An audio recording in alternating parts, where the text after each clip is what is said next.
আসসালামু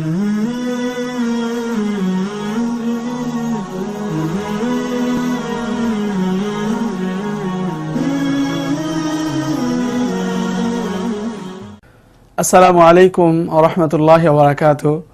আলহামদুলিল্লাহ ওয়াসসালাতু ওয়াসসালামু আলা রাসূলিল্লাহ। সুপ্রিয় দর্শক, কুরবানি কি সকলের উপরেই ওয়াজিব, অর্থাৎ নারীদের উপরেও কি কুরবানি ওয়াজিব? এই প্রশ্নটির পরিষ্কার উত্তর আমাদের নিকটে জানা থাকা দরকার। কুরবানি ওয়াজিব হয় নিসাব পরিমাণ মালের মালিক হওয়ার ভিত্তিতে, চাই তিনি নারী অথবা চাই তিনি পুরুষ হোক।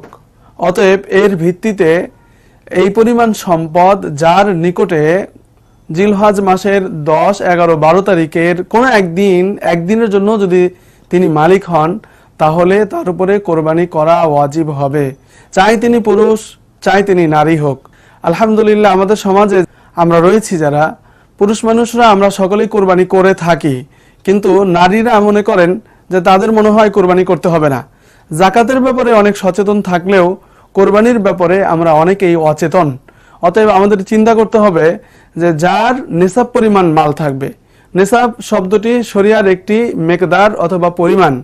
নিসাব একটি পরিভাষা, অর্থাৎ আরবিতে স্বর্ণমুদ্রাকে ধরা হয়েছে, স্বর্ণের পরিমাণকে ধরা হয়েছে 7.5 ভরি, আর রূপাকে ধরা হয়েছে 52 ভরি। এই পরিমাণ যদি অর্নামেন্ট কারো থাকে অথবা এই পরিমাণ যে কোনো প্রকার মুদ্রা অথবা ধাতব এই বিষয়গুলি কারো নিকটে জমা থাকে, তাহলে তার উপরেই কোরবানি করা ওয়াজিব হবে। এখন কেউ যদি বলে যে না, আমার কাছে এটা নেই, টাকা আছে, তবু হবে। টাকার মূল্য সবসময় স্বর্ণের বিনিময়ে ধরা হয়। অতএব 7.5 ভরি স্বর্ণের মূল্য বর্তমান বাজারে 3,91,470 টাকা।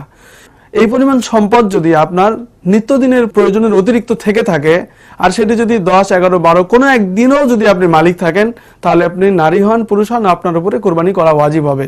নিত্য প্রয়োজন বলতে আপনার ঘর বাড়ি, ফ্রিজ, মোটরসাইকেল, বাড়ির ব্যবহার্য জিনিস ইত্যাদি ব্যতীত যদি আপনার প্রয়োজনের অতিরিক্ত ওই পরিমাণ টাকাটি থেকে থাকে অথবা টাকার সমমূল্যের অতিরিক্ত কোনো জিনিস যদি থেকে থাকে, তাহলে আপনার উপরে কোরবানি ওয়াজিব হবে, যদি আপনি পুরুষ হন অথবা নারী যেই হন না কেন।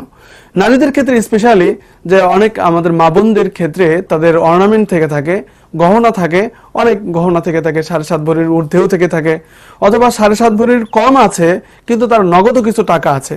তো দুটি মিলিয়ে ধরেন 1 ভরি স্বর্ণ আছে বা 3 ভরি স্বর্ণ আছে, তার কিছু রূপা আছে, আবার কিছু টাকাও আছে। এই তিনটা মিলে যদি রূপার 52.5 ভরি রূপার মূল্যে হয় বর্তমান বাজারে 35 থেকে 40 হাজার টাকার মধ্যে, এই পরিমাণ সম্পদ যদি আপনার কাছে থেকে থাকে, তাহলে আপনি নারী বা আপনি মা বোন, আপনার উপরেও কোরবানি ওয়াজিব। অতএব আপনাকেও কোরবানি করতে হবে। আর কোরবানি করার জন্য আপনাকে বিশাল বড় এক গরু দিতে হবে না। এজন্য যদি আপনি একটি খাসিও কোরবানি করেন, আপনার কোরবানি আদায় হয়ে যাবে। এটি আপনার সম্পদ থেকে হোক অথবা আপনার স্বামী যদি আপনার পক্ষ থেকে কোরবানি করে, এটাও আপনার আদায় হয়ে যাবে। অথবা আপনি যদি অন্য কারো কাছ থেকে গিফট পান, টাকা পয়সা অথবা আপনার নিজের টাকা, যে কোনো ভাবেই যদি আপনার পক্ষ থেকে কোরবানি দেওয়া হয়, তাহলে আপনার কোরবানি আদায় হয়ে যাবে। আশা করি মাসালাটি আমরা বুঝেছি। আল্লাহ তাআলা আমাদেরকে আমল করার তৌফিক দান করেন।